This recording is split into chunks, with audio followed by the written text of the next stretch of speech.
Fala pessoal, eu sou Kelvin Araújo, estamos aqui em mais um vídeo do nosso canal. Antes de eu falar do que se trata o vídeo de hoje, eu peço para que vocês adotem o procedimento padrão de sempre. Abriu esse vídeo, deixou o like, ativa aí o sininho para as notificações. Por favor, se inscreva no nosso canal caso vocês não sejam inscritos. E também procurem a gente nas nossas outras redes, Facebook Progland, Instagram Prog_Land. Se você produz música, conhece alguém que produz música, manda seu conteúdo lá para Groover, Prog_Land.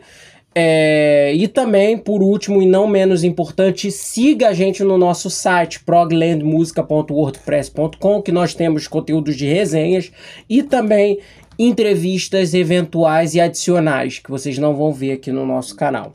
Introdutório feito, vamos hoje para um vídeo de um quadro que muitas pessoas aqui, muitas pessoas mesmo, entre os nossos inscritos sempre curtem, que é o quadro O Ano no Prog, etc., em que alternam formatos eu com os outros meninos e eu também elencando listas de álbuns importantes de determinados anos do rock progressivo e da música progressiva como um todo, né?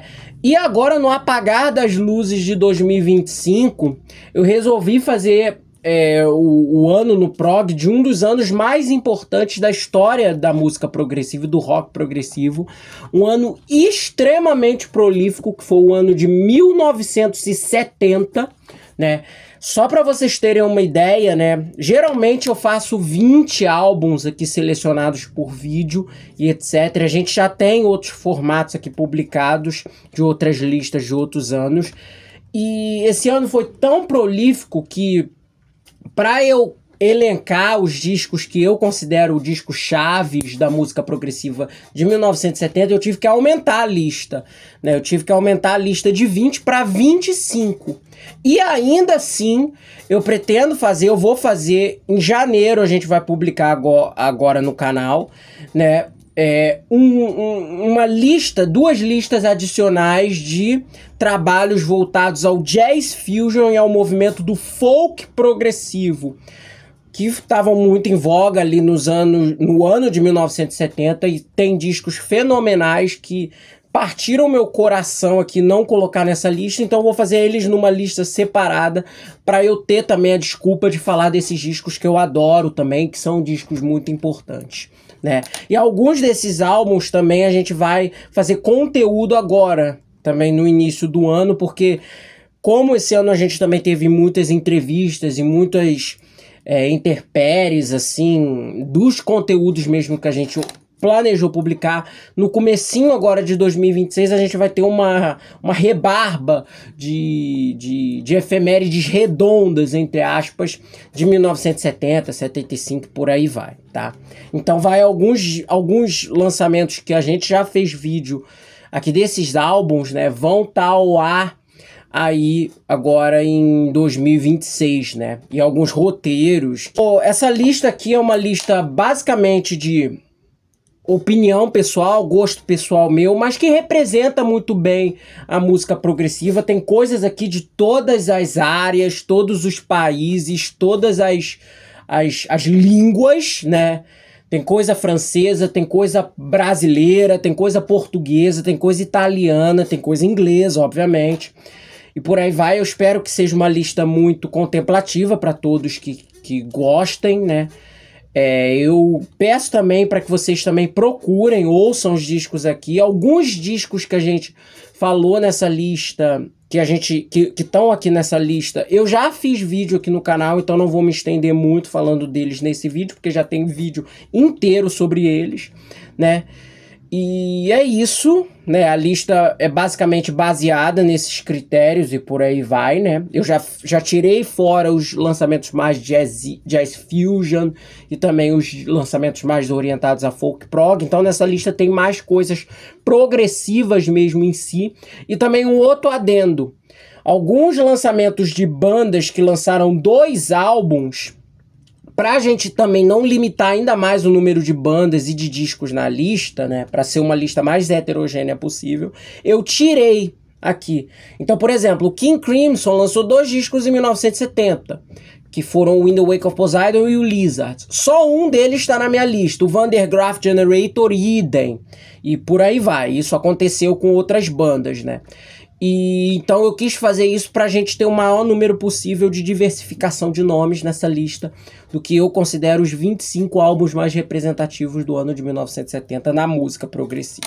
Vamos abrir a lista com o 25º álbum, o álbum de estreia de um nome muito mais underground do prog italiano, uma banda que eu curto muito. Eu conheci eles recentemente pelo trabalho do guitarrista e principal compositor desse grupo, tocado com o Franz De Ticolo do Premiata, né? Que foi o Gleeman, né? Essa banda é uma banda... O disco que tá aqui na lista é o álbum homônimo deles de 1970, né?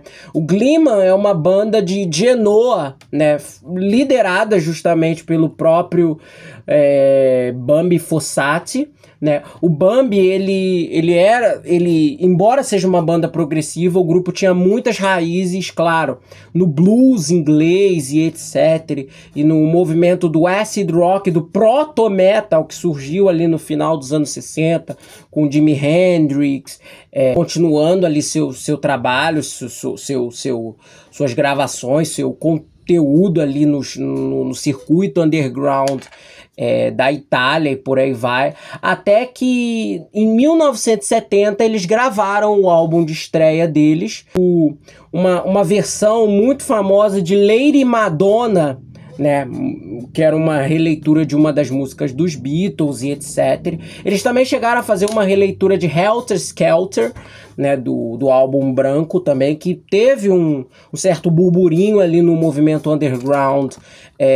italiano.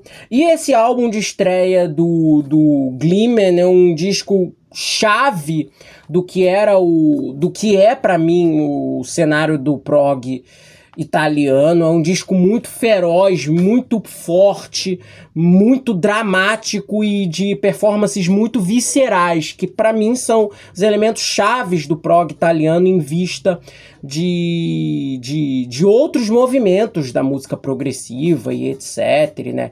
Esse primeiro álbum também tem uma capa muito psicodélica ali, de uma espécie de nave espacial que lembra um peixe saindo d'água. E o Bambi Fossati, ele ficava nas guitarras e nos vocais, junto com o Maurizio Canzinelli na bateria, o Leo Marti nos teclados, também coautor de grande parte desse repertório desse primeiro disco, e o Ângelo Traverso no baixo, né?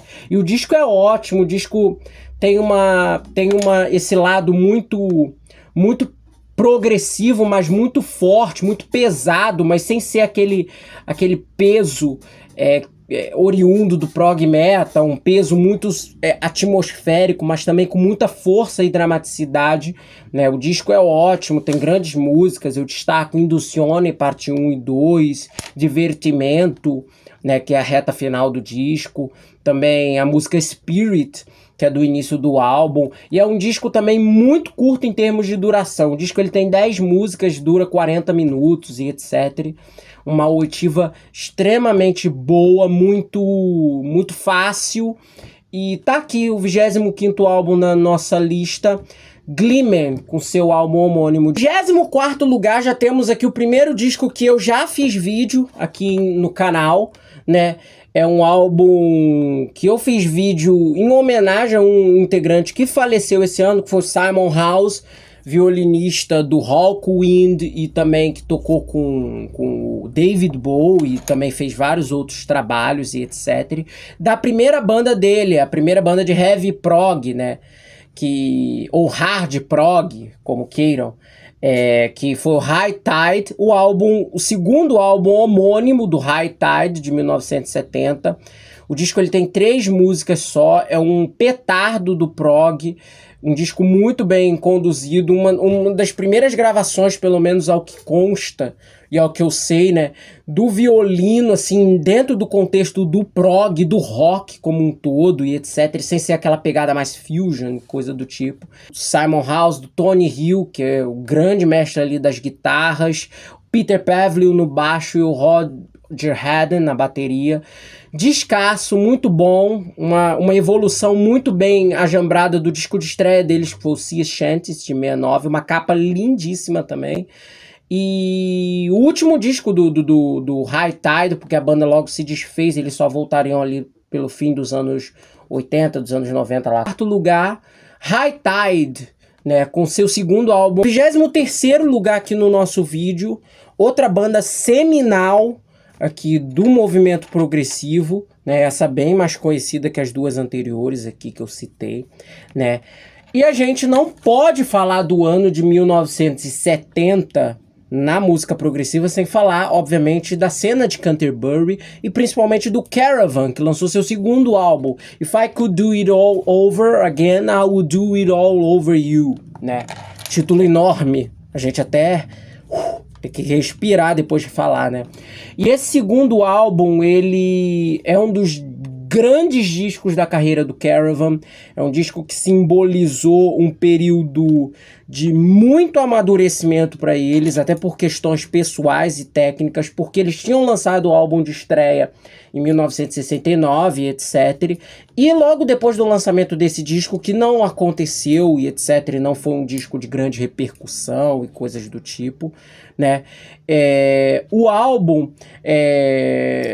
A banda, né, que na época era composta do Richard Sinclair, o Richard Coughlan, o Pai Hastings e o Dave Sinclair, né, primo do Richard, né, eles acabaram sendo despejados, mandados embora da subsidiária inglesa da Verve Records, a famosa gravadora de jazz, jazz fusion e etc, do final dos anos 50 e do início dos anos 60. Eles tinham uma subsidiária inglesa e etc, e acabou que eles acabaram sendo mandados embora do contrato ali, até por questões financeiras e etc, e o disco não tinha dado o retorno que se esperava. E em 1969 eles continuaram fazendo shows e etc.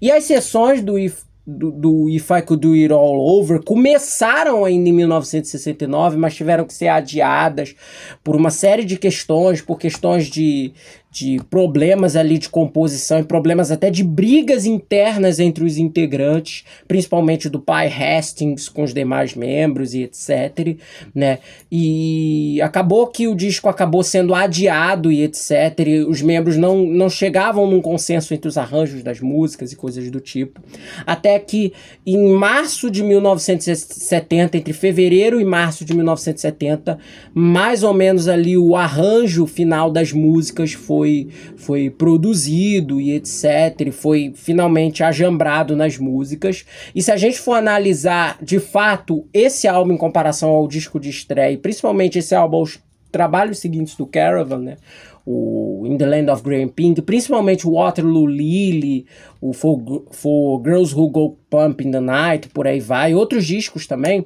né? O disco ele já apresenta muito mais as cartas de intenções do Caravan, com composições mais simples, mais melódicas mesmo, e arranjos mais intrincados, de longas faixas, os famosos pupurris, que eles incorporavam de diferentes músicas arranjadas em uma só composição. E esse álbum ele tem um clássico desse arranjo, que é Can't Be Long Now, ou For Richard, né?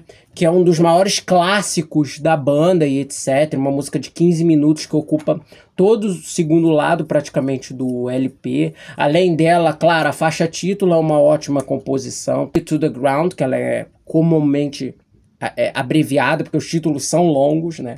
O Caravan gosta de título longo. E essa música é uma delas. Também um outro clássico, I Wish I Were Stoned, que fala também sobre as experiências do grupo com drogas lisérgicas e por aí vai. Foi o primeiro lançamento deles pela Decca Records, né? Eles acabaram sendo contratados pela Decca por intermédio do David Hitchcock, que mais tarde viria a ser produtor deles, que viu um show e etc. E persuadiu a gravadora, onde ele era contratado, a contratar os integrantes do Caravan, com que apesar do trabalho ter sido postergado e de ser um disco que poderia ter sido lançado muito antes do que ele efetivamente foi um disco que, no frigir dos ovos, trouxe muitas coisas e representou um legado gigante para a trajetória do Caravan, além de ser um álbum ótimo. Então aqui, 23º lugar. 22º lugar aqui, temos a inauguração na nossa lista de um álbum brasileiro, né? Um disco que para mim é símbolo, é o Cheiro de 1970, né? E que encerra uma fase desse músico em questão, uma fase muito elogiada e que hoje é cultuada, por mais que na época não surtiu grandes efeitos comerciais, vamos dizer assim, embora ele fosse considerado o príncipe da Jovem Guarda. Eu tô falando do Máquina Voadora, o último da tríade do Ronnie Von, de 1970, ou Ronnie Fon, que é a pronúncia correta, né, porque o V ali tem o som de um F, né. Esse álbum é fantástico, sensacional, ele reúne muito dos trabalhos e da verve sonora dos discos anteriores, que são parte da chamada trilogia vanguardista e psicodélica do Fon, que é o disco de estreia dele homônimo de 1968, né. Estreia nesse formato, obviamente, né? Que é o disco dele de 1968, a misteriosa luta do reino de para sempre, né, de 69, que é um título também enorme, né? Hoje já temos aqui títulos enormes, né? E esse que é o Máquina Voadora. O Máquina Voadora, ele tem um aspecto um pouco mais menos fantasioso que os discos anteriores, mas ainda assim tem um toque fantasioso, porque muitas das letras foram inspiradas em temas literários, como trabalho principalmente do O Pequeno Príncipe e etc. E também pelo trabalho, também pela própria vida do Ronnie Fon, né? Alguns amores, relações que ele estava tendo, inclusive, e etc. Pessoais suas com outras meninas, mulheres, e também pela sua paixão pela aviação, né? Então algumas das letras desse álbum são inspiradas nesses retratos, nesses subretratos abstratos e realísticos do que o Ronnie achava que viriam e que eram bons para as músicas em si. É um disco que tem participações de figuras lendárias, inclusive do próprio movimento psicodélico e etc., como o Arnaldo Sacomani, né, que tem uma geração inteira que viu ele dos ídolos, né, mas o Arnaldo ele foi uma figura fundamental nessa época para o trabalho do Ronnie, para o trabalho de várias outras bandas como Mutantes, O Verão nos Chama, Continentes e Civilizações, eu adoro essa música, Viva o Chopp Escuro, né, que falava que também tinha justamente um hábito do Ronnie também, né?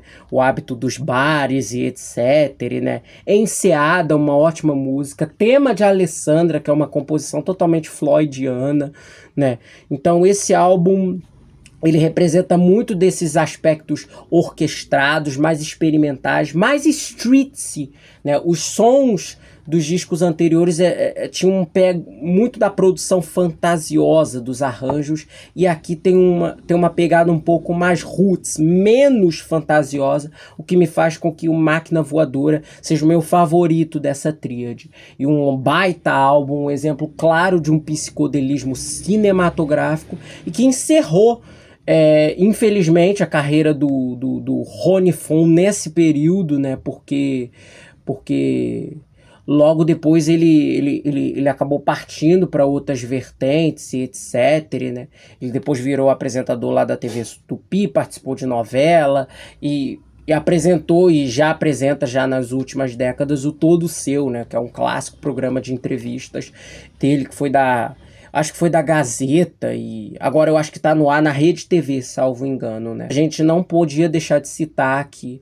Em 21º lugar, temos uma estreia, não só de uma banda, mas uma das estreia, no caso, de um dos nomes principais do cenário da música progressiva portuguesa, né, um músico fenomenal que ficou muito famoso por um álbum que ele lançou, 10.000 Anos Entre Vênus e Marte, de 1978. Mas essa estreia geralmente não é muito lembrada, apesar do seu panorama histórico, que foi da primeira banda desse compositor e desse músico, que é o José Cid, né? E eu tô falando do álbum de estreia homônimo do Quarteto 1111, que é a primeira banda dele de 1970. Né? Esse álbum ele tem um panorama clássico, histórico, no qual eu vou falar aqui, né? A história do álbum começa justamente se misturando com a formação do grupo. O grupo foi o primeiro grupo profissional do próprio José Cid, formado em 1977 junto com Antônio Muniz Pereira, né, que era guitarrista e violonista e etc. O José Cid, tecladista e flautista e etc. Eles inicialmente começaram a carreira deles como uma banda de garagem, com uma certa rotatividade, inclusive de baixistas e bateristas nesses primeiros tempos, até que em 1968, no finalzinho de 1968 para início de 1969, eles estouraram em Portugal com uma música chamada A Lenda del Rei Dom Sebastião, que ganhou uma certa reprodução nas rádios e etc., principalmente em rádios mais universitárias e algo do tipo, né? Conforme o tempo foi passando e conforme o sucesso dessa música foi arraigando ouvintes e apreciadores para o trabalho da banda, o grupo acabou ganhando concomitantemente passes, né, e oportunidades para se apresentar em festivais, e um deles eles acabaram ganhando, que foi o Song Contest Portugal. Eles ganharam esse festival com a formação que viria a gravar esse álbum de estreia, no baixo o Mário Rui Terra e o Mário Silveira na bateria, né? E eles já logo ao ganharem esse festival, eles já assinaram um contrato com uma subsidiária lusitana da EMI na época, e o disco logo já foi gravado em seguida, e grande parte das letras, eu falo do panorama histórico desse trabalho, porque grande parte das letras desse álbum tiveram e tem a sua inspiração justamente no contexto de agitação social de Portugal do início dos anos 70, oriundo de muitos anos da ditadura portuguesa, que foi o Estado Novo, que estava em voga lá desde a década de 30, e naquele final dos anos 60, muito motivados por outros movimentos também, mais socialistas e etc., e de agitação estudantil, ao cursar de outros países de língua portuguesa, como o Brasil, e também outros países europeus e latinos e etc., até revoluções francesas e por aí vai, né? Em protestos e por aí vai. O disco ele teve muito desse contexto baseado em sucessivos comitês e sucessivas movimentações e coisas do gênero de movimentos estudantis portugueses, né? Então as letras do disco são extremamente contestadoras e letras muito ácidas, críticas ao regime português e coisas do tipo, e arraigados, claro, num instrumental muito psicodélico, muito progressivo, com toques até bem clássicos, ao mesmo tempo que preservavam uma certa verve pop barroca, que era muito em voga ali no segundo movimento, na segunda metade dos anos 60 e por aí vai. Muitas bandas progressivas começaram como bandas de pop barroca, acabaram complexando o seu som e enveredando mais para essa veia progressiva, e com o Quarteto 1111, esse álbum de estreia, ele reúne essas letras mais politizadas com essas verves entre o barroco pop e o progressivo, muitíssimo bem ajambrados no instrumental e num disco fantástico. Infelizmente, esse álbum, assim que ele foi lançado, ele foi recolhido das lojas justamente pela natureza das letras, depois de 2 semanas. Então, prensagens originais desse álbum são bem raras e algo do tipo. Com a Revolução dos Cravos e etc., e lá pelo início dos anos 80, com uma certa um certo ganho de autonomia social por parte da população portuguesa, esse disco acabou ganhando um relançamento e pôde novamente ser apreciado, e dessa vez apreciado à vera, né, porque o disco só tinha ficado nas lojas por 2 semanas e etc, né. A sua versão em CD no início dos anos 2000 reacendeu inclusive a curiosidade em torno da banda, não mais por um outro motivo da época, mas também até pela própria figura do José Cid, que se tornou muito conhecida do prog português e etc. E enfim, um disco chave do som da música progressiva lusitana, álbum de estreia do Quarteto 111, um disco que eu adoro, acho muito bem produzido, muito bem tocado e muito bem arranjado. Em 20º lugar aqui na nossa lista, uma banda que é considerada por muitos uma banda de krautrock, embora ela de fato fosse uma banda alemã e também estivesse ali arraigada no circuito de colaboradores da cena krautrock, eu não considero ela uma banda de krautrock, mas a gente pode dizer que é uma banda prima do movimento e etc. Produzida por um gigante que foi o Conny Plank, produtor clássico de nomes como Kraftwerk, Harmonia, Cluster, e por aí vai, entre outras diversas e inúmeras bandas alemãs dos anos 70 e 80, um dos produtores símbolos do krautrock, que é o Nosferatu, que é uma banda que foi fundada em 1968 para 1969, na Alemanha mesmo, e que infelizmente só lançou um único disco, que foi esse álbum de 1970. Eles são geralmente considerados por grande parte de críticos e etc, como uma banda cenário do krautrock. Eu particularmente não considero eles uma banda de krautrock, por uma série de questões. Acho o som deles muito padronizado a um progressivo mais tradicional do que necessariamente outros grupos de krautrock.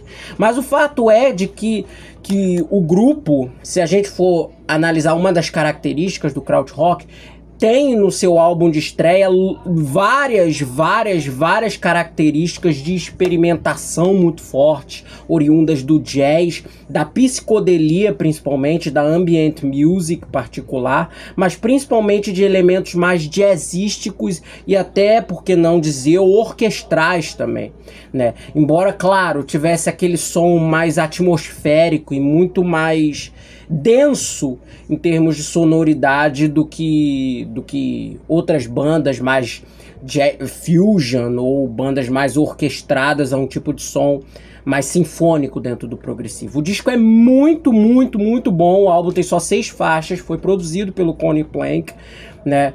A banda era formada pelo Biali Brauman na bateria, Christian Falk no saxofone e sopros, Reinhard Groh no órgão, Michael Messler no baixo, Michael Meissner na guitarra elétrica e Michael Tierfelder nos vocais, né? 3 Michaels, né?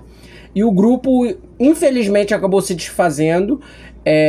Tem 2 músicas desse álbum que eu acho fenomenais. Uma música chamada Willie the Fox, que dizem que é uma referência ao Willie the Pimp, do Frank Zappa, artista que eles eram muito fãs, e Number 4, né, que coincidentemente ou não é a 4ª faixa do álbum. E esse disco é muito bom, é um disco muito elogiado até por pessoas do cenário do krautrock mais específico, por exemplo, como Michael Rother do Harmonia e da formação inicial do Kraftwerk. Inclusive foi através dele que eu conheci esse álbum, né? Ele citou numa entrevista. E enfim, é um disco muito bacana para quem é fã de um progressivo mais denso, mais experimental. 19º lugar tem também uma banda com um álbum homônimo. Tem muitos discos homônimos aqui nessa lista, prometo que não foi proposital, né, gente? E que é um disco que durante muitos anos eu falei o nome errado, durante muito tempo, né? Eu falei o nome errado, mas que é considerado pelos fãs com esse nome oficial, né? Que é o álbum de estreia do Magma. Um abraço aqui pro Ramon Cardinale, o meu querido e fiel escudeiro, que ele é muito fã de Magma, né? Que é o álbum homônimo deles de 70, chamado popularmente de Cobaia.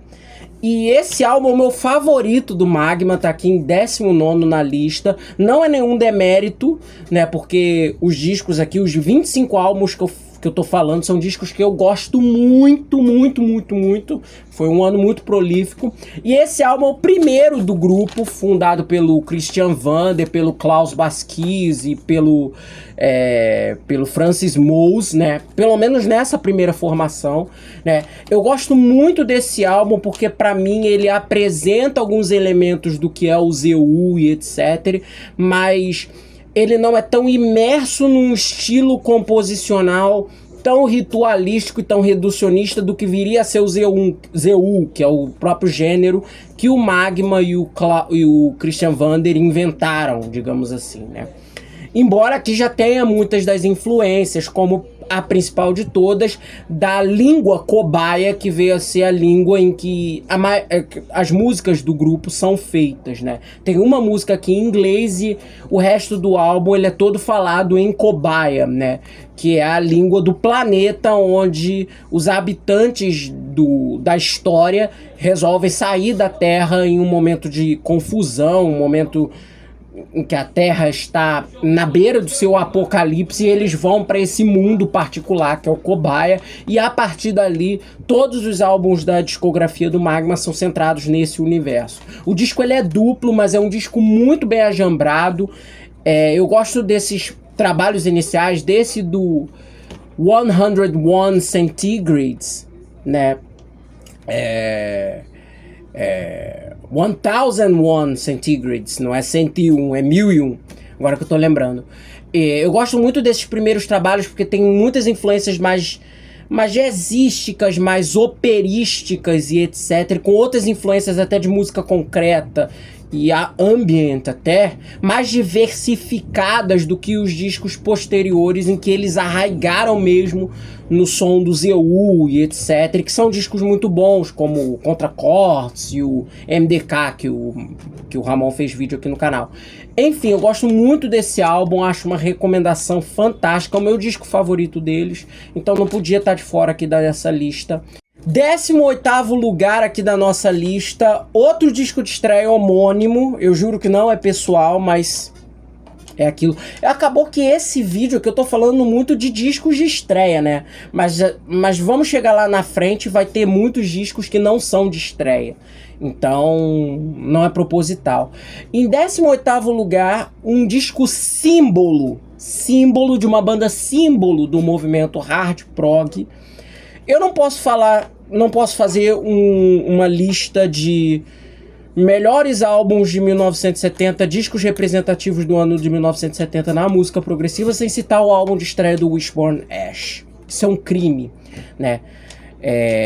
Falar do quarteto de Martin Turner, Ted Turner, Steve Upton e do Andy Powell cala fundo ao coração. Esse álbum é fantástico, fantástico. Junto com Argus e com Pilgrimage formam pra mim a tríade da banda, né? Depois eles acabaram se migrando mais a um som hard rock, mas o Wishbone Ash é a banda mãe dessas bandas todas de hard prog e das bandas de hard rock também. UFO, Michael Schenker Group, o próprio Scorpions na fase do Uli John Roth e o Iron Maiden, além de outras diversas e inúmeras bandas, copiaram muitas das fórmulas que foram implantadas pelo Martin, pelo Ted Turner, que não são irmãos, e pelo Andrew Powell, né, que são os membros-chave aqui do grupo. O conceito das guitarras gêmeas, que foi elaborado pelo próprio Ted Turner, pelo Andrew Powell, inspirados na música clássica e etc, dos acordes, das cordas que sempre estão ali em uníssono juntas e funcionam como um acabamento orquestral, e essa transmissão desse acabamento e dessa influência clássica para o rock é muito bem feita, junto com o peso da banda. E aqui tem clássicos, Blind Eye, Heroes of My Way, que eu acho que é uma das minhas músicas favoritas dessa primeira fase da banda, e além de, claro, as duas músicas finais, Randy e Phoenix, que são dois petardos, músicas que são acima, inclusive, dos 10 minutos de duração, que desfilam todas as influências clássicas de um rock muito bem tocado, muito bem produzido, orquestrado, forte e cinematográfico do Wishbone Ash, que é uma das minhas bandas favoritas e etc, né?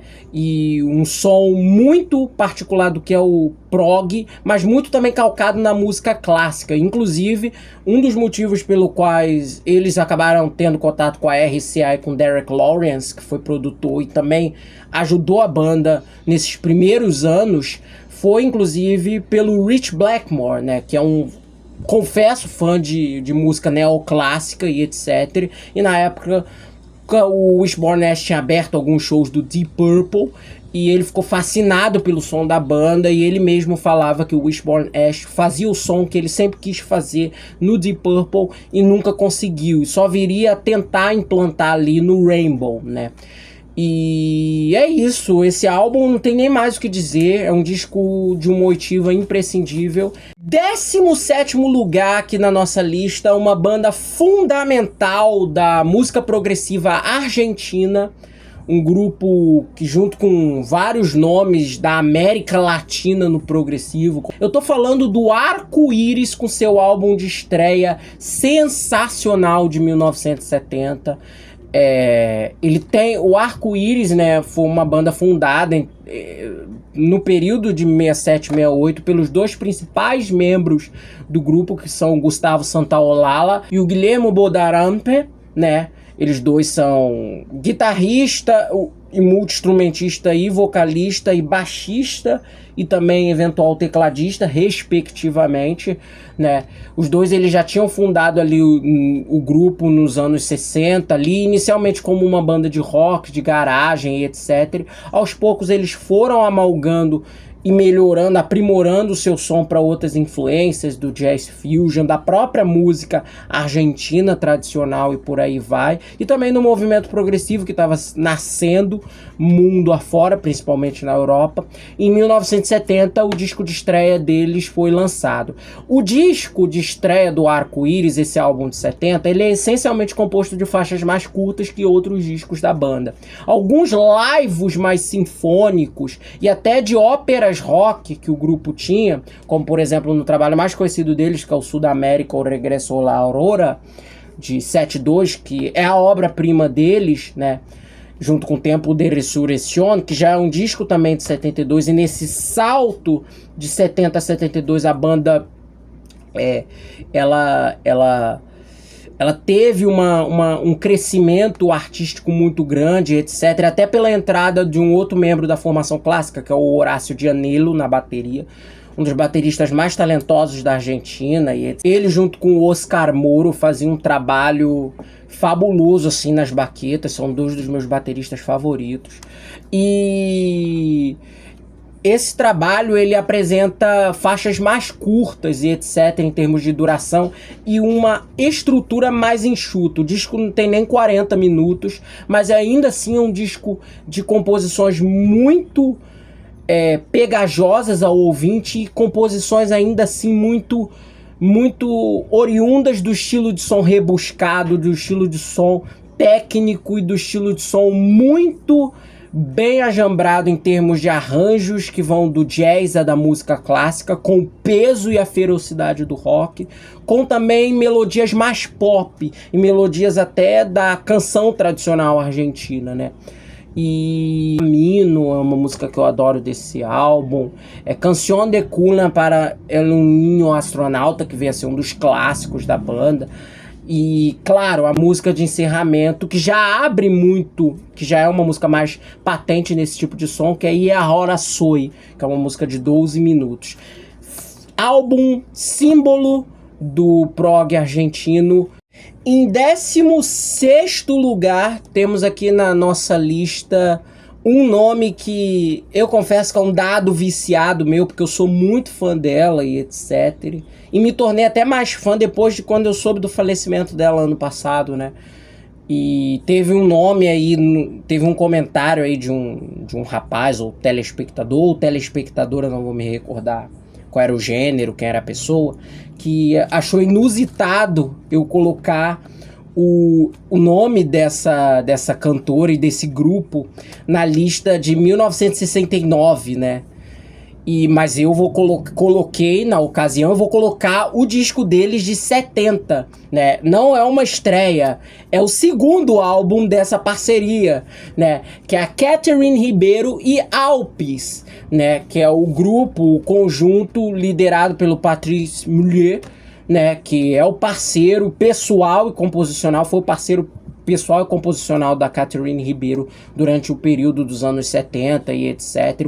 Vale lembrar que a Catherine, né, ela já tinha lançado um disco de estreia em colaboração com um outro grupo, Dos Bis, de 69, né, que basicamente era um grupo de apoio do Patrice Mullier, só com outros músicos e etc. Só que ele acabou mudando o nome do grupo, ele e a Catherine, né, para Alpes, que veio a ser o nome em que eles adotaram para todos os discos seguintes dessa parceria, né.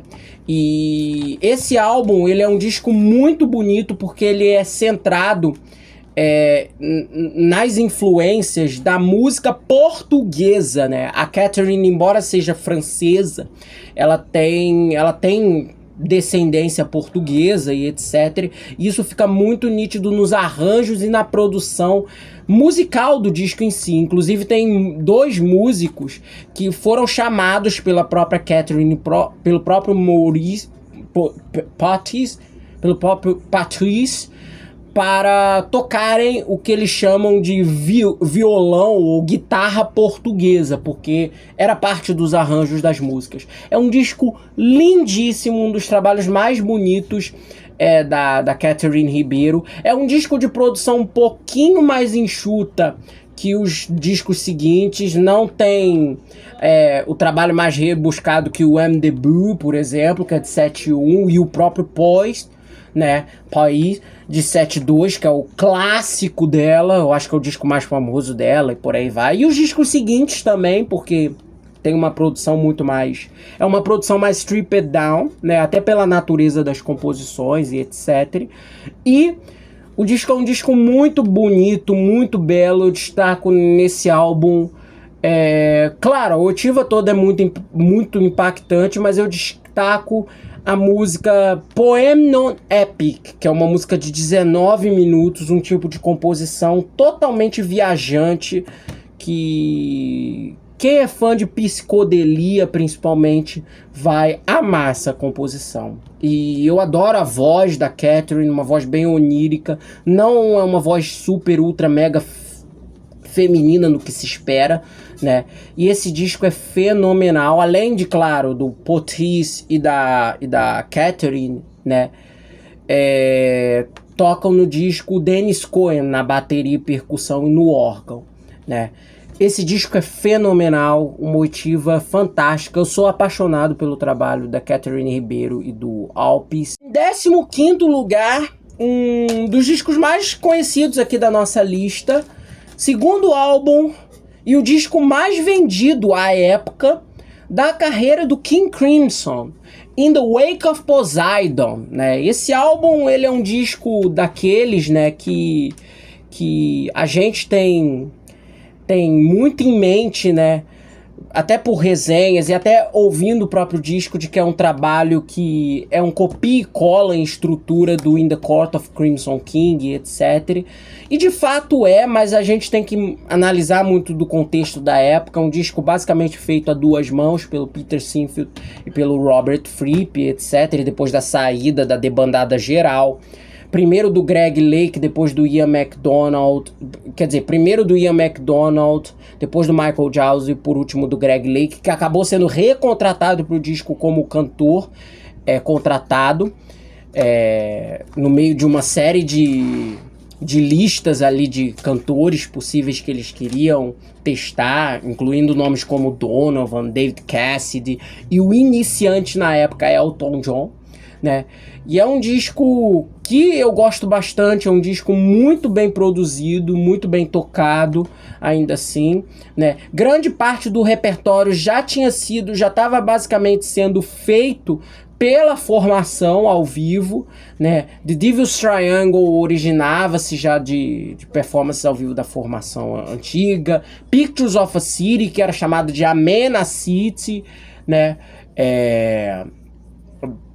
Cat Food já era uma ideia que o Ian MacDonald já tinha colaborado e por aí vai, etc. As únicas músicas realmente inéditas ali eram Cadence and Cascade, né, que eles já tinham inclusive parte das letras usadas em um outro disco que está aqui na nossa lista, que a gente vai falar mais tarde, né?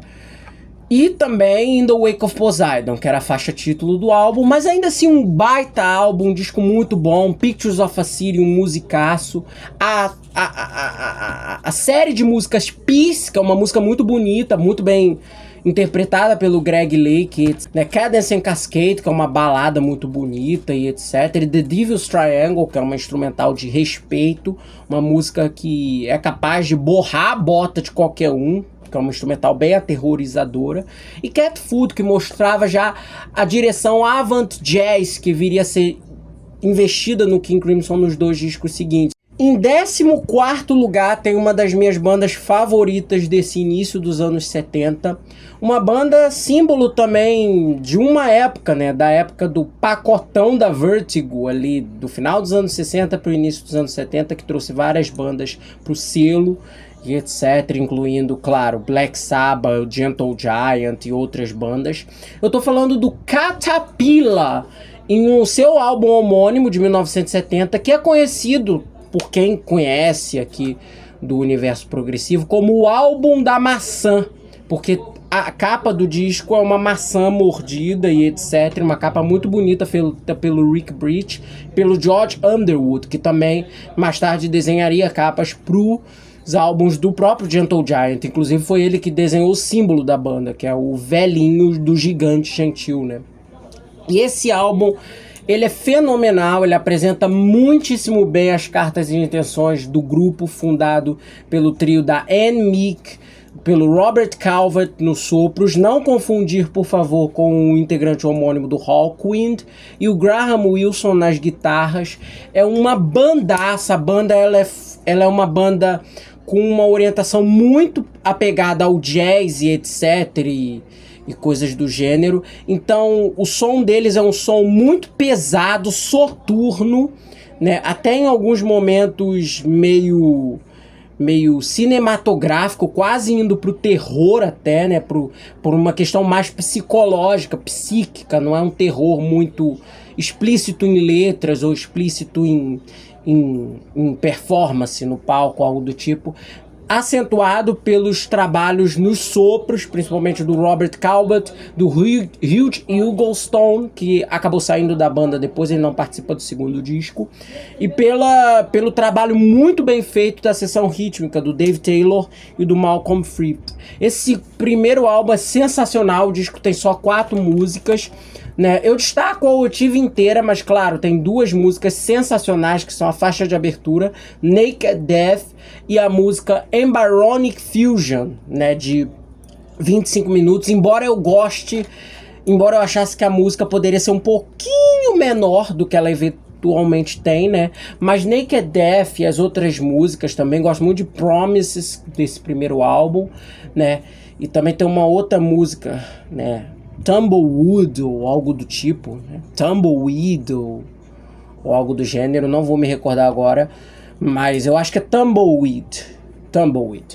E esse primeiro disco, esse álbum é sensacional e etc, né? Eu gosto, há quem diga que o segundo álbum deles, que é o Changes de 72, é um disco melhor, mas eu não acho, eu acho esse disco de 70 muito melhor. Tem alguns sites e algumas fontes que acreditam esse álbum sendo lançado de 1971, mas a maioria das fontes que eu consultei acreditam esse álbum como de 1970, então estou colocando ele aqui na nossa lista, né? Até porque grande parte da maioria do disco foi gravado em 1970, porque a banda entrou na Vertigo naquele ano, né? Então pode ser que em 1971 tenha sido uma prensagem no mercado norte-americano, enfim. É um excelente álbum, um trabalho sensacional para quem é fã de rock progressivo visceral, obscuro, denso. Em 13º lugar, uma das bandas símbolo do movimento de Canterbury, de 1900, ali dos anos 70 e etc. Esse é o primeiro disco deles, mas também não é, e eu vou explicar o porquê. Eu tô falando do álbum de estreia homônimo, intitulado dessa forma, do Egg, né, que foi lançado em 1970, do grupo formado pelo Mont Campbell, baixo, guitarras e vocais, do Dave Stewart nos órgãos, teclados e sintetizadores, e do Clive Burks na bateria e etc. Por que eu tô falando que esse álbum é talvez um disco de estreia, mas também não é? Isso porque em 1900 esse grupo na verdade já existia e ele mudou de nome. Essa banda foi fundada em 1968 como um quarteto com o Steve Hillard, um dos nomes símbolos da cena de Canterbury, que mais tarde entrou pro Gong, se firmou em carreira solo e etc., sobre o nome de Uriel. Eles já tinham lançado um disco em 1969 chamado Ajachel, que é um disco símbolo do movimento psicodélico e etc. E o grupo já durante esse mesmo período concomitante à gravação desse álbum já estava desenvolvendo material que entraria no álbum de estreia deles, que é o Egg de 70. O material do disco, embora tenha muito pé na psicodelia, tem doses mais patentes de rock progressivo e do jazz também, além de, claro, influências muito oriundas da música clássica.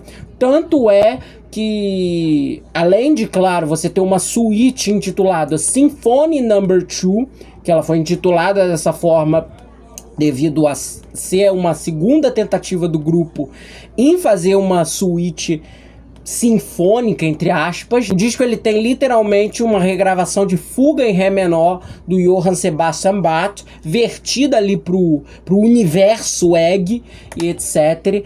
E o Steve Hillard acabou saindo da banda antes da gravação desse álbum, eles continuaram como um trio. O Steve Hillard acabou migrando ali para outros grupos e para outras atividades, como eu tinha falado, porque ele logo em seguida fez o Can, né, que não tem nada a ver com a banda de krautrock, é Can, KH, né, que fez um disco sensacional em 1972, que é o Space Shanty, né, que é um clássico também da cena de Canterbury. E esse álbum, ele embora tenha sido finalizado como um trio, já é oriundo desse período formativo do grupo e etc. E o Mont Campbell e o Dave Stewart arranjaram ali as partes de guitarra que eventualmente o Steve participaria. E o disco ele tem uma dinamicidade muito boa entre técnica e momentos mais improvisacionais, justamente oriundos desse equilíbrio entre a psicodelia e o lado mais técnico mesmo, a gente pode dizer, de trabalhos da cena de Canterbury, principalmente nesse início, né? E esse disco é muito bom e etc.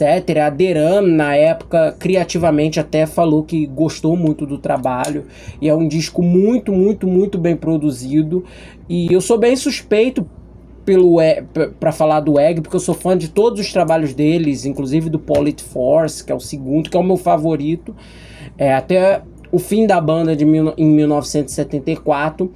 E o disco, ele já é a carta de intenções de todos os projetos que eles fariam futuramente.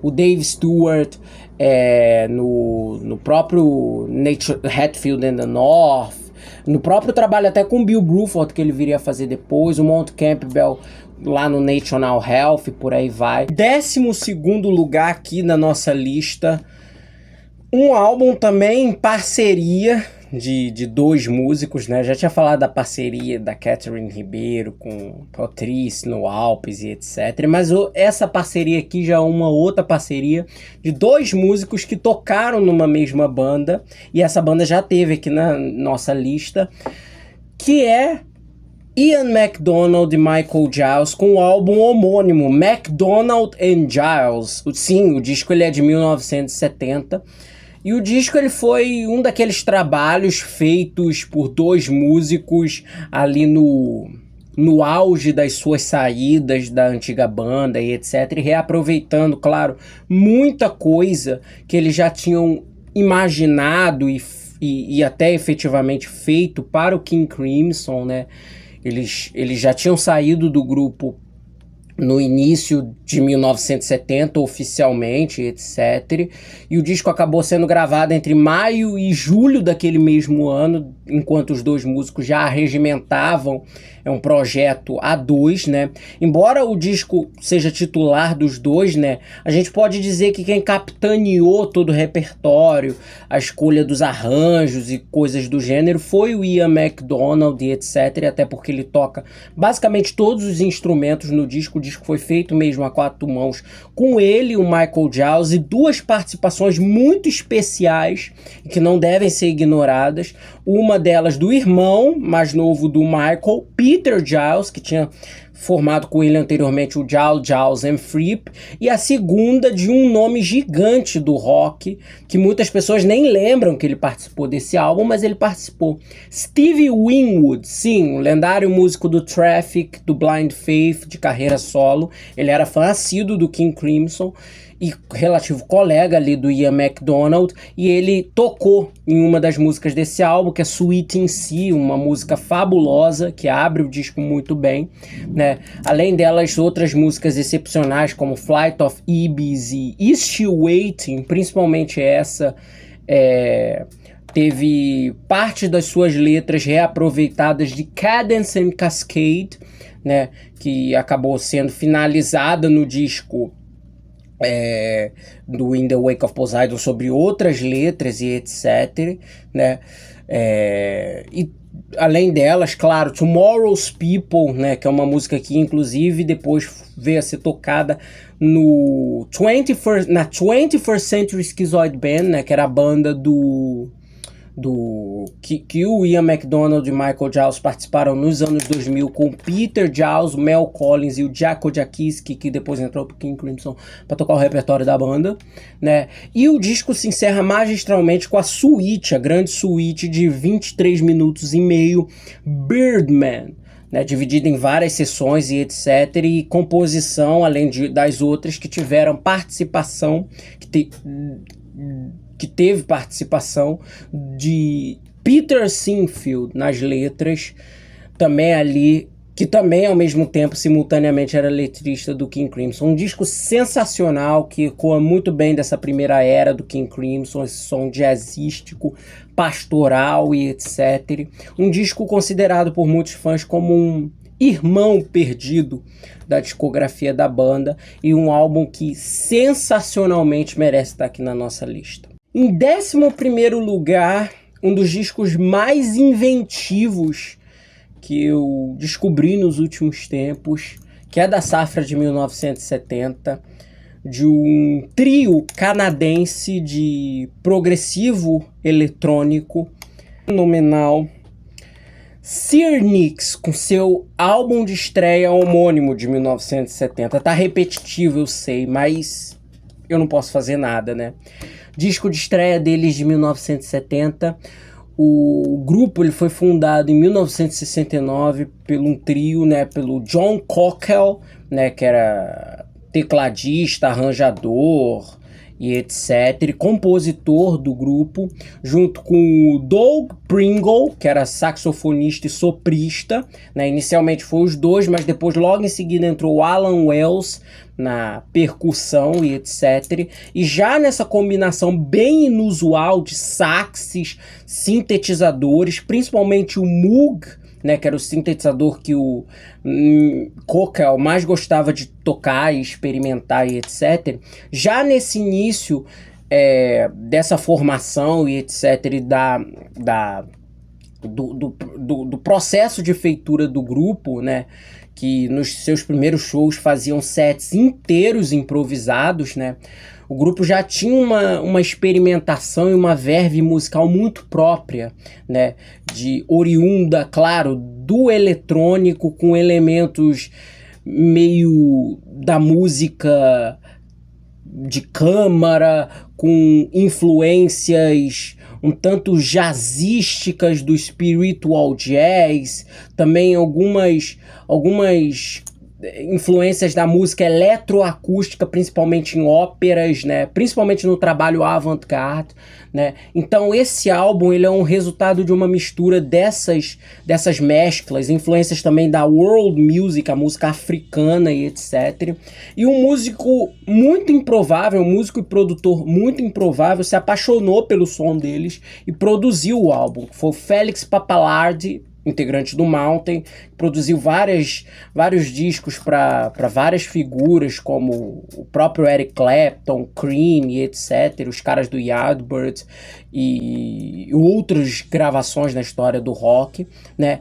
E ele ficou apaixonado pelo som do grupo e produziu esse álbum, um nome forte, que convenceu a True North, né, que era uma gravadora pequena do Canadá, a assinar e realmente comprar ali a proposta sonora do grupo. O disco é sensacional, é um disco avant-garde, eletrônico, no ápice da sua esquisitice, da melhor forma possível. O grupo ele continuou, ele lançou um segundo disco, né, chamado Long Lost Relatives. Eu nunca ouvi esse álbum, tem que ouvir.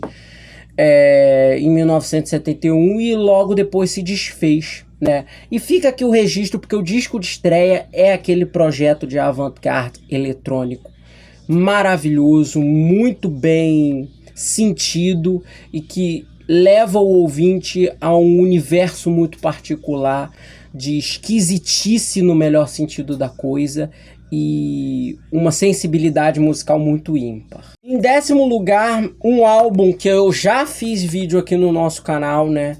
Não tem nem muito porquê eu continuar até falando dele aqui, né? Muito nesse vídeo. Death Walks Behind You, do Atomic Rooster, outro álbum imprescindível quando a gente faz listas aqui. Um disco seminal do Atomic Rooster, né? Foi o maior sucesso comercial da carreira dos caras, né? Ele até demorou para vingar, né? Foi o breakthrough, né? Foi o maior sucesso em termos de pavimentar esse sucesso pro Atomic Rooster, que já era uma banda muito emergente no cenário ali do rock inglês, do prog inglês, fundado pelo Vincent Crane, né, que era integrante do Crazy World of Arthur Brown, né, e aqui já com a formação clássica, com ele, John Duncan nas guitarras, baixos e vocais, e o Paul Hammond na bateria e percussão.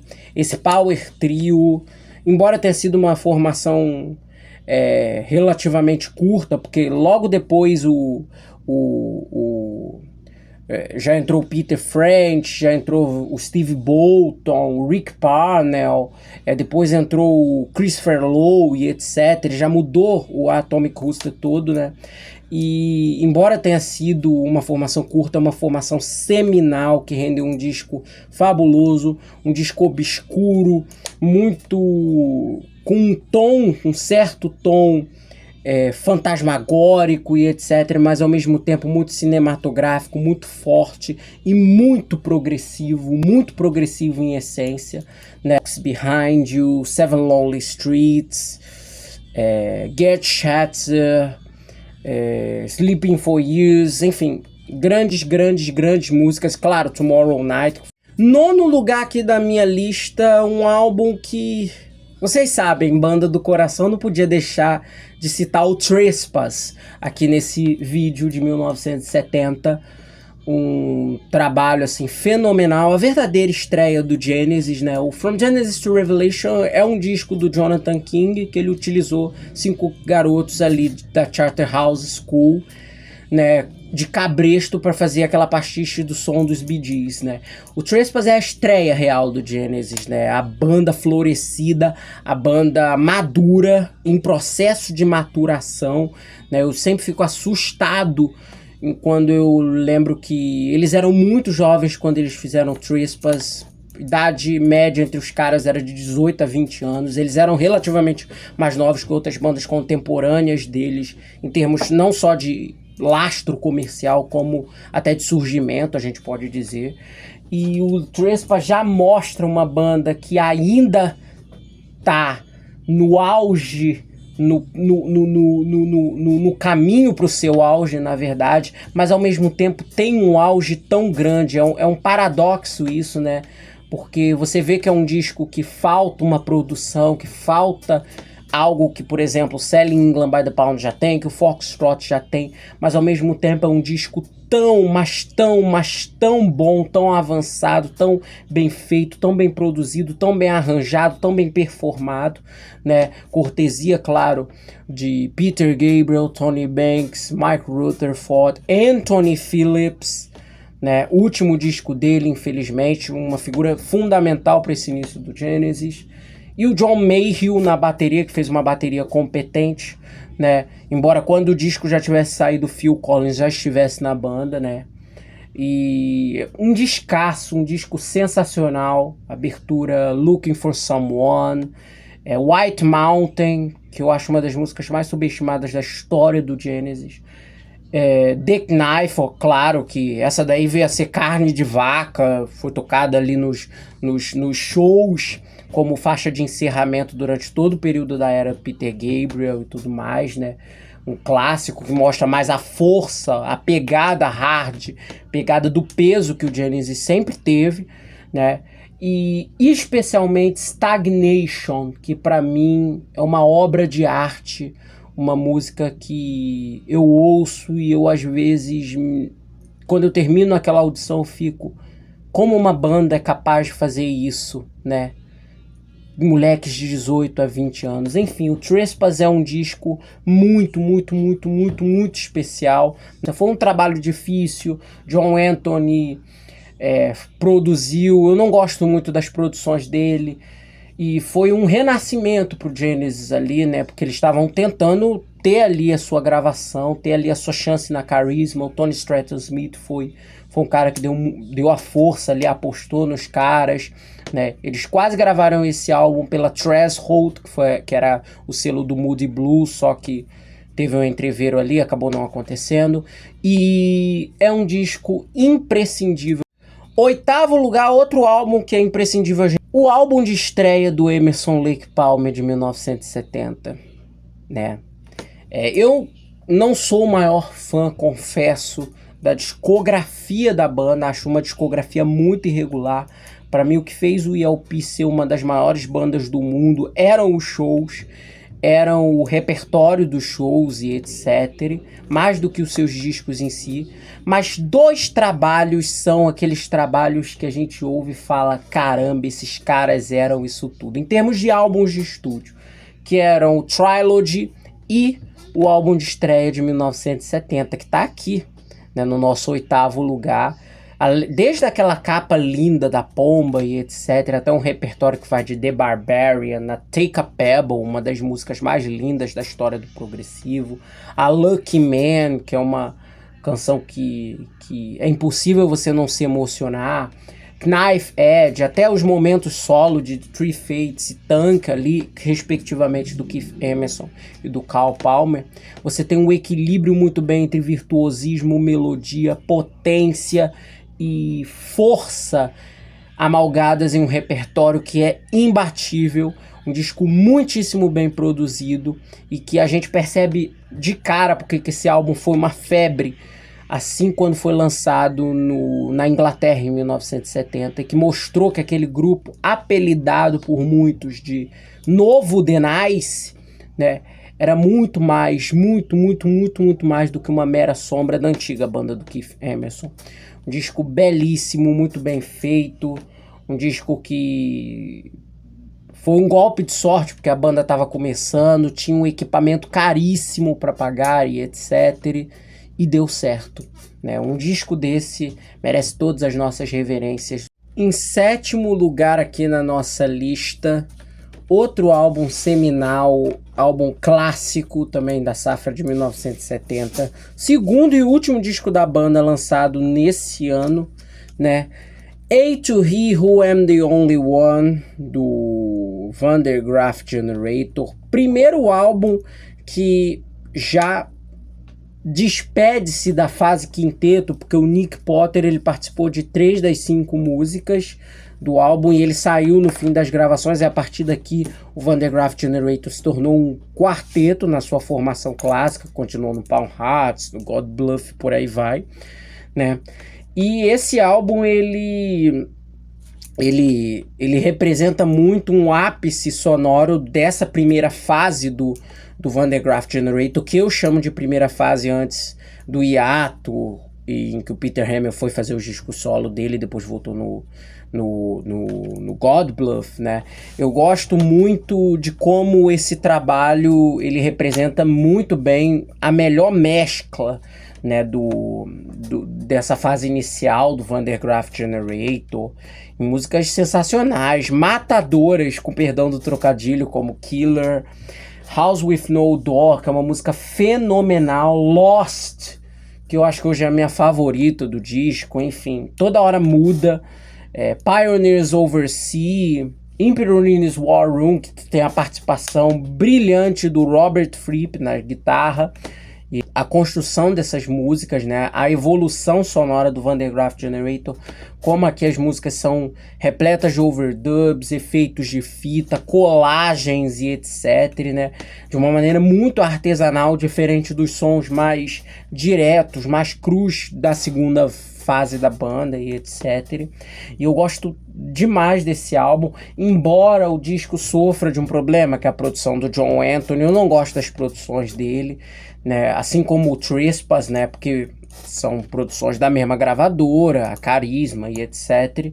E eu gosto muito apesar disso, eu gosto do álbum. É um disco que, para mim, ele representa um degrau de evolução na carreira do Van der Graaf Generator, né? As letras até de ficção científica do Peter Hamill também são brilhantes. Sexto lugar vem um outro álbum muito importante da safra de 1970, que também foi um ponto de evolução para essa banda em questão. Brasileiro, não posso deixar de falar, não posso deixar de citar Ando Meio de... A Divina Comédia ou Ando Meio Desligado, eu ia confundir, né? Eu ia inverter. A Divina Comédia Ando Meio Desligado, dos Mutantes, terceiro disco do grupo formado por Sérgio Dias, Arnaldo Baptista e Rita Lee, que na época já foi adicionado. Esse foi o primeiro disco com a participação de Dinho Leme na bateria e Liminha no baixo, né? Ele é um clássico do disco. A banda já tinha lançado os 2 discos antes, né? Os Mutantes, de 68, e Mutantes, de 69. Bem criativos os nomes, né?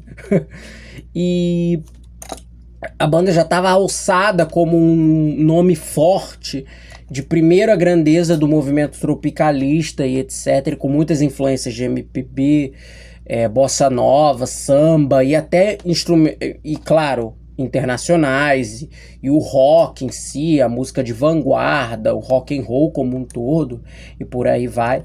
E a partir do Divina Comédia, a gente tem uma transição muito interessante na trajetória dos Mutantes. Os primeiros discos são muito brasileiros, bem experimentais, vanguardistas. Mutantes sempre foi uma banda de rock, essencialmente, mas muito brasileiros, com ingredientes muito brasileiros e muito tropicalistas, né, na feitura dos discos. A partir daqui eles se distanciam mais dessa verve, até pelo exílio que o Gilberto Gil e o Caetano Veloso, que eram 2 dos líderes do movimento, foram obrigados a passar pela ditadura militar da época e etc, né? E o som da banda ficou muito mais calcado no rock, né? Numa usina criativa mais calcada no rock, etc, que para mim só abrilhantou a banda. Esse é o meu segundo disco favorito deles, assim, junto com o disco de 69, que pra mim é o suprassumo deles, né? Eu adoro esse álbum, amo Meu Refrigerador Não Funciona, o cover lindo de Chão de Estrelas, original lá da década do Velho Cancioneiro, do Silvio Caldas, né? Quem Tem Medo de Brincar de Amor, que é um pop barroco, muito bem ajambrado. A hard rocker clássica radiofônica, que é Ando Meio Desligado. E a música completamente louca, no melhor sentido possível, Ave Lúcifer, que é um destaque também absoluto, além de outras faixas, claro. E a capa excepcional, que é uma capa lindíssima, que é quase uma coisa de horror, né, aquela capa. E, enfim, sexto lugar do A Divina Comédia, Eu Ando Meio Desligado, descasso com D maiúsculo. E agora, quinto lugar aqui, não que os 20 anteriores não sejam, mas esses álbuns estão no meu panteão absoluto de 1970. São discos que eu absolutamente idolatro, né? Quinto lugar, outro álbum também imprescindível da safra de 1970 no prog, Atom Heart Mother, salvo engano, quinto álbum do Pink Floyd de 1970, quinto álbum de carreira, né? Descasso, álbum que representou a fusão da banda muito bem, o vanguardismo, o mergulho direto no avant-garde, nessa verve vanguardista dos primeiros anos da banda, mas com sinalizações muito bem arregimentadas de um rock muito próprio, muito personalizado e também com uma penetração comercial muito forte. Tanto é que o disco deu super certo na parada inglesa, inclusive mesmo sendo de natureza muito experimental. Natureza experimental com E maiúsculo, né? Porque o disco ele foi feito, a primeira música e grande parte da ideia do álbum foi dessa primeira faixa, claro, da faixa título Atom Heart Mother, que ocupa todo o primeiro lado e é praticamente uma música que é uma trilha sonora não oficial cinematográfica por parte da banda, com participação do Ron Gissing, um compositor de vanguarda, que quase foi alçado inclusive a produtor. E a gente pode dizer que ele foi produtor não formal do álbum e etc. E uma série de composições, essa primeira música de 23 minutos, uma pedra angular da música progressiva e etc. Uma música de diversas sessões e diversos moldes composicionais. Você tem desde trilhas orquestrais ali de cinema, inspiradas por cinema, até movimentos totalmente de música concreta e etc. Até passagens rockers e funk, até nessa faixa título, feita por toda a banda em conjunto. E uma série de composições solo no segundo lado, muito bem apresentadas e muito boas. If, do Roger Waters, que é uma música mais simples, mas muito boa. Summer 68, que eu amo, que durante muitos anos foi trilha sonora do Banco Nacional, patrocinador do Jornal Nacional. Então, quando começava lá a trilha de patrocínio do Jornal Nacional até o meado dos anos 70, com Banco Nacional, você ouvia Summer 68 na trilha, uma das melodias psicodélicas mais interessantes do Rick Wright no período dele da banda. Fat Old Sam, uma música muito honesta, muito bonita também do David Gilmour, e o disco se encerra com outra peça totalmente experimental, até de uso e abuso de colagens de fita, música concreta, com sons naturais e etc., que é Alan Psychedelic Breakfast, né? Uma música fenomenal, um disco fenomenal, além de, claro, a sua capa extremamente icônica, a capa da vaca, né? Um disco muito, muito, muito, muito bom, assim. É um disco que eu gosto mais hoje dele, por exemplo, do que do Dark Side of the Moon, né? Quarto lugar, um álbum que me arrebata até hoje. É um disco, uma estreia, embora muitos fãs se esqueçam que esse é um álbum de estreia dessa banda, que ficou conhecida, muito mais conhecida, pelo seu terceiro disco, né? Ele é um disco que os fãs não lembram e etc. É um disco um pouco distante do som que eles viriam a se popularizar depois e etc.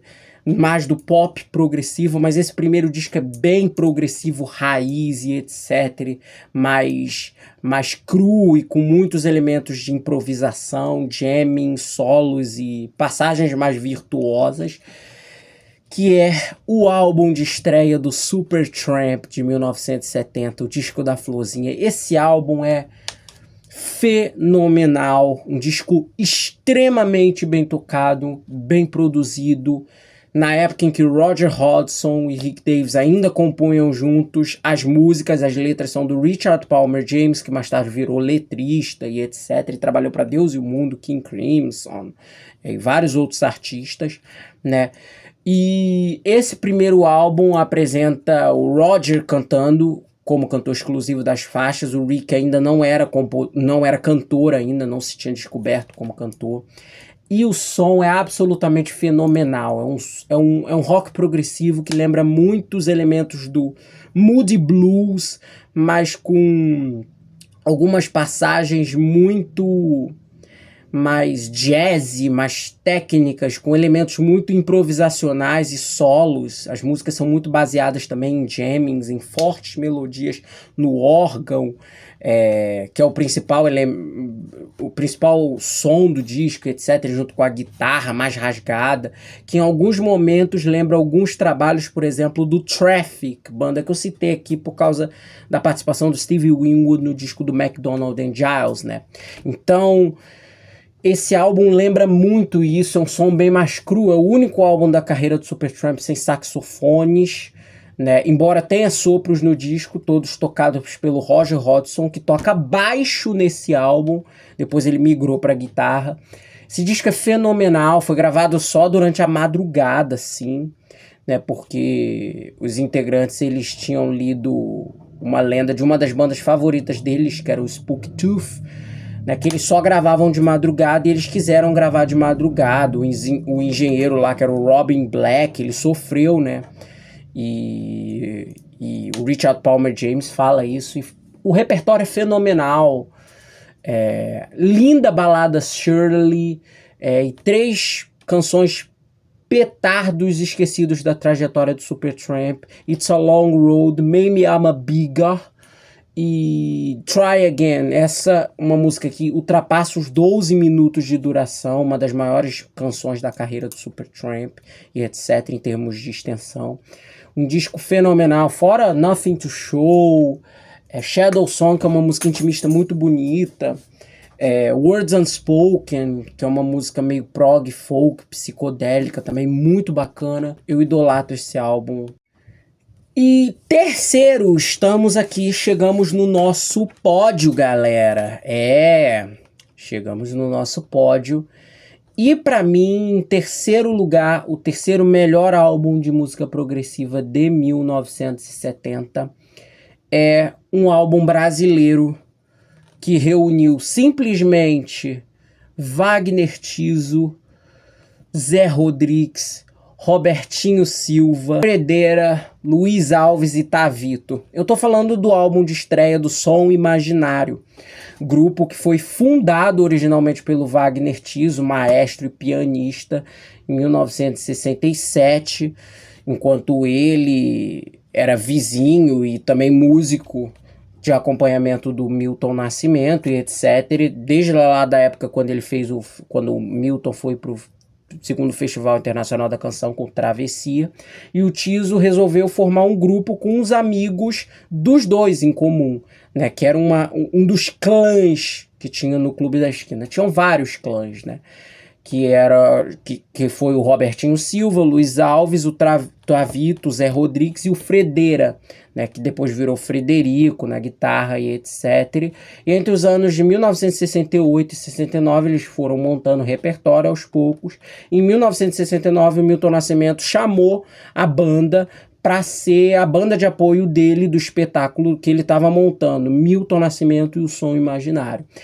Esse espetáculo deu base ao disco homônimo dele de 1970, que é o disco que tem Para Lennon e McCartney e vários outros clássicos. E já em 1970, por intermédio do Máriozinho Rocha, eles já estavam com o repertório basicamente pronto e foram convidados para gravarem seu álbum de estreia, muito também em função da participação deles no FIC daquele ano, com Feira Moderna. Eu não vou me recordar agora, não me lembro dessa informação, se eles já tinham gravado a música no estúdio enquanto eles estavam fazendo o FIC, ou se foi o FIC que propiciou, entre aspas, o processo de gravação do disco e etc, ou a inclusão da música no álbum, porque ela tá no álbum, né? E o fato é que foi na mesma época, etc. O disco ele já tem uma ruptura linguística, porque o repertório é mesclado de composições em português, inglês e etc. E alguns dos clássicos do Clube da Esquina estão nesse álbum, né? Tema dos Deuses, do Milton Nascimento e etc., que ele participa, inclusive, da música, aparece nesse álbum num dos arranjos. Morse, que é a faixa de abertura, é outro petardo também. Pantera, e uma música também sensacional, uma das parcerias do Fredera com o Fernando Brant, um dos principais compositores do Clube da Esquina e etc. Sábado, que mais tarde viria a ser regravada pelo Roupa Nova, composição do Fredera também, né? A própria regravação de Feira Moderna, na época, composição do Fernando Brant com outros 2 jovens músicos relativamente bem desconhecidos, que eram Beto Guedes e simplesmente Lô Borges, e Rayman também, Nepal, enfim, esse disco é sensacional, uma aula de técnica, musicalidade, fleuma sonora, é um disco que você ouve e você se sente acolhido por aquela música, que é uma música sofisticada, uma música forte, potente, as participações dos violões do Tavito, a bateria quase que valsante do Robertinho Silva, os pianos e os órgãos, os synths do Wagner e principalmente do Zé Rodrigues, que era um mestre de mão cheia dos sintetizadores e etc. O Fredera também, as harmonias vocais, Luiz Alves também muitíssimo bem no baixo. Enfim, esse álbum é um dos discos que mais me fazem amar a música instrumental brasileira, que é um tempero que em lugar nenhum desses álbuns aqui que eu citei tem, sabe? É só a música brasileira, é só o que o Clube da Esquina pode oferecer. Então esse disco, pra mim, esse disco é uma aula de música progressiva, muito mais que os discos anteriores aqui, só perde pra 2, assim.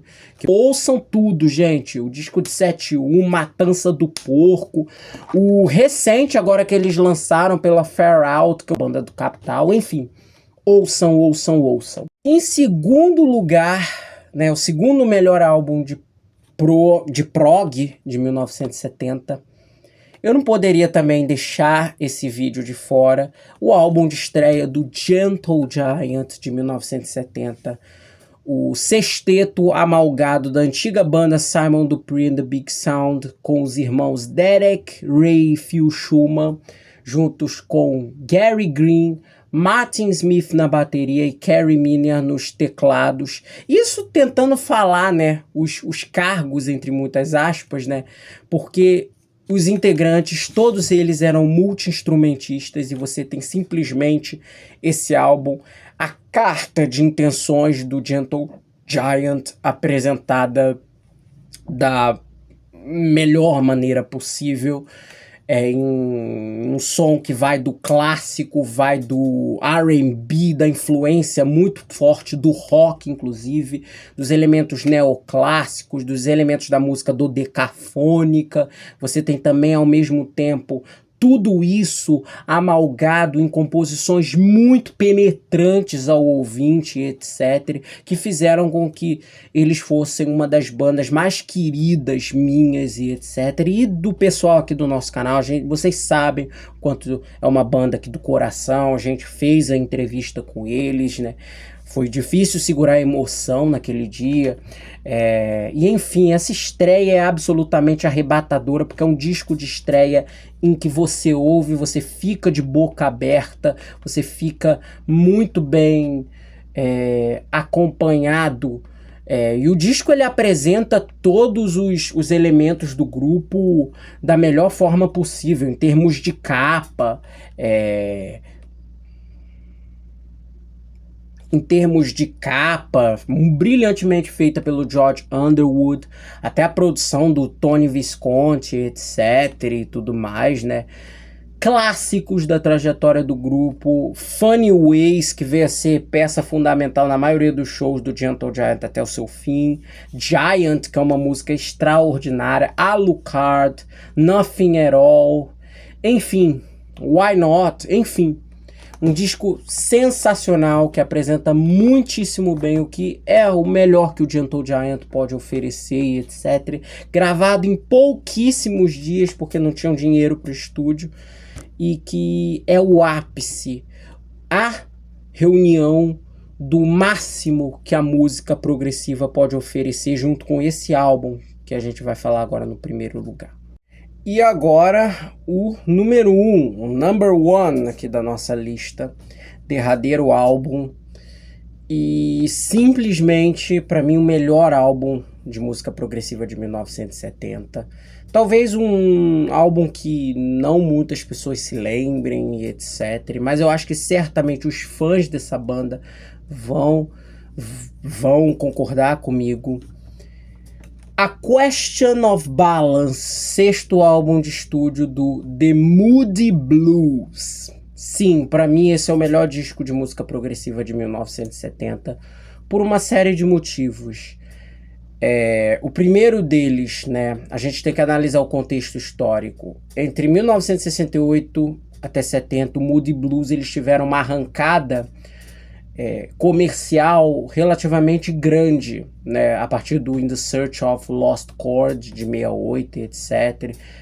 Aumentada ainda mais pelo To Our Children's Children e por aí vai. Eles tiveram uma enorme repercussão comercial e etc. Turnês sold out na Inglaterra e nos Estados Unidos e etc. Era muito previsível para a banda que eles se mantivessem naquela verve sonora do som orquestral, muito bem calcado em harmonias e etc, overdubs, histórias ficcionais e fantasiosas inspiradas em encontros e desencontros do cotidiano e etc, que foram permeadas principalmente a partir do Days of Future Past, que é o disco anterior a esse que eu citei, de 67, considerados por muitos como a pedra angular fundadora do movimento progressivo, enfim. E no A Question of Balance houve uma ruptura a esse formato, né? Os integrantes eles sentiam que eles deviam fazer uma mudança na simplificação das composições, simplificação que eu digo menos overdubs e etc, e uma produção mais diferente, né? Então A Question of Balance é um disco mais cru, mais enxutos em overdubs e experimentações, mas ainda assim ele mantém um tipo de som muito progressivo, muito sinfônico e ao mesmo tempo muito calcado em passagens instrumentais e passagens vocais de sutil complexidade, mas que formam uma composição que penetra no ouvinte e que torna aquele disco, a cada audição, cada vez mais perene e invasor, né, aos sentimentos de quem o ouve, etc. Isso é uma característica muito perene nos discos do The Moody Blues para mim, e até em discos bem periféricos dele, sei lá, um Seventh Sojourn, ou até os trabalhos dos anos 80 e etc, né? E também por uma questão lírica, né? Os discos anteriores eles eram muito baseados em aventuras, entre aspas, líricas, quase novelísticas dentro das composições. E aqui nós temos um álbum que apresenta os questionamentos dos integrantes e etc. sobre problemas da sociedade que o mundo enfrentava ali no final dos anos 60 e início dos anos 70. A Guerra do Vietnã, os movimentos feministas e os movimentos de direitos civis, as recessões econômicas, as ditaduras e guerras civis nos países da América Latina e etc, solidão, o medo da morte e tudo mais, e esses temas mais gerais também, né? Por isso ele é um dos discos que o próprio John Lodge ele o finado John Lodge, ele falava que o álbum é uma espécie de sessão de terapia e análise socióloga musicada, né? E muito bem musicada. O repertório tem músicas maravilhosas, Question, Tortoise in the Hair, Dawning is the Day, Melancholy Man, que para mim é a composição do Mike Pinder durante toda a trajetória do grupo, para mim é o ápice dele.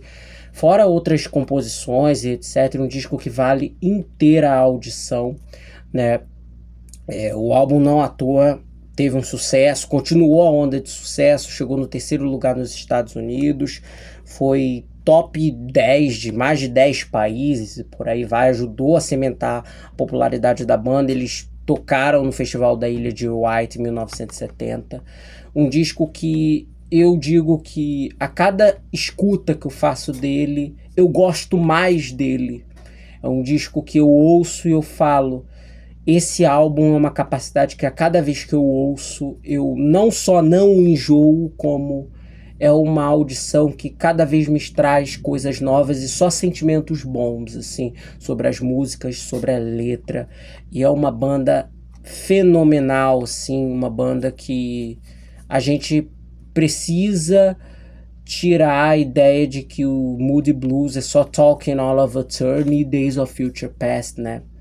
Eles são muito além de Nights in White Satin e Talking All of Turn, né? Pelo amor de Deus, gente. Vamos ouvir Moody Blues mais, né?